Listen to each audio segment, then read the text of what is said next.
kababayan, ito po ang mayor dito sa Batangas po mga kababayan. Kaya po yung chatting.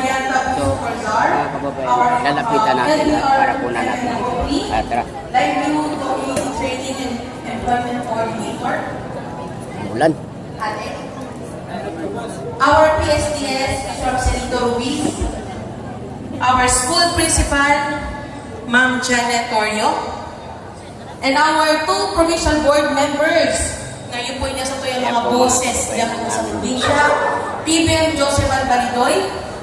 As in PBM Dean Vergara. Ayan. Sa Enon, iyon po ini ang first pagpasungka ko. Kansog na nagtuko po ako as local chief executive ng LGU Viga. Kasi mahagad po ako ng dispensa kasi nali po ako na nag-training ako ng one-day intensive incident command system for executive from 8 o'clock hanggang alas 7 ng Banggi. So pagkatapos, diretso na po ako yan. Taday man po pwedeng day mag-attender o mahiling ang mga magurang na sabi nga sa tema, lagi at lagi para sa bata. Pero alam niyo naman, bilang saro na boses kuya po sa munisipyo, sa Banuan ng Viga, ako bilang ina, bilang kasangga ng mga magurang, bilang kasangga ng mga kabataan, as in bilang kasangga ng kapwa ko, servidor sa Banuan ng Viga, as sa probinsya ng Catanduanes, alam ka po na saro ang edukasyon sa problema sa tuyang lipunan. And ang dapat na sa po kaiyan, magurang asin mga maestra. Naaramtaman ang maestra sa rumwa na magurang. And aramtaman ang gabos na servidor sa gobyerno, mga magurang malpo.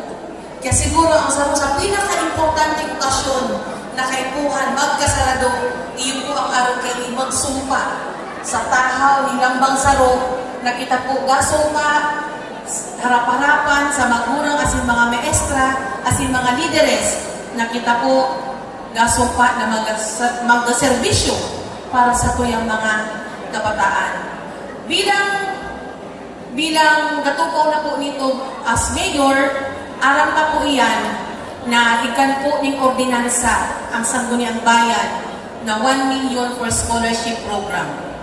So ngunyan, sa satuyang administrasyon ko, ihimuhata sa ruiyan po sa number 1 priorities na i-implement nita ang 1 million worth of scholarship.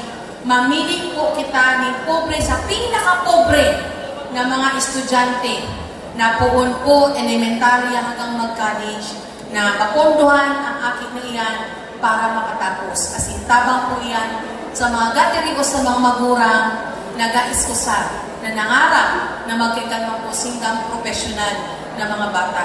So yan po ang saro sa mga ordinansa na ginigo po ni Sangguniang Bayan members during sa term po yan ni former Vice Mayor Cervantes, as in kang time ko man po ka ako Vice Mayor, and muna po si former Mayor Moctarin.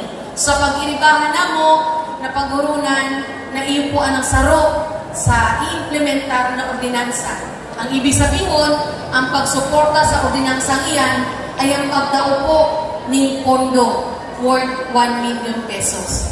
So sana sa mga magulang po yan, ihimuan na ang mga kabataan ta na i-inspira na mas iiwas-iwas kitang mga magulang, huwag po tayong masawa at mapagod na suportahan ang atong mga kabataan.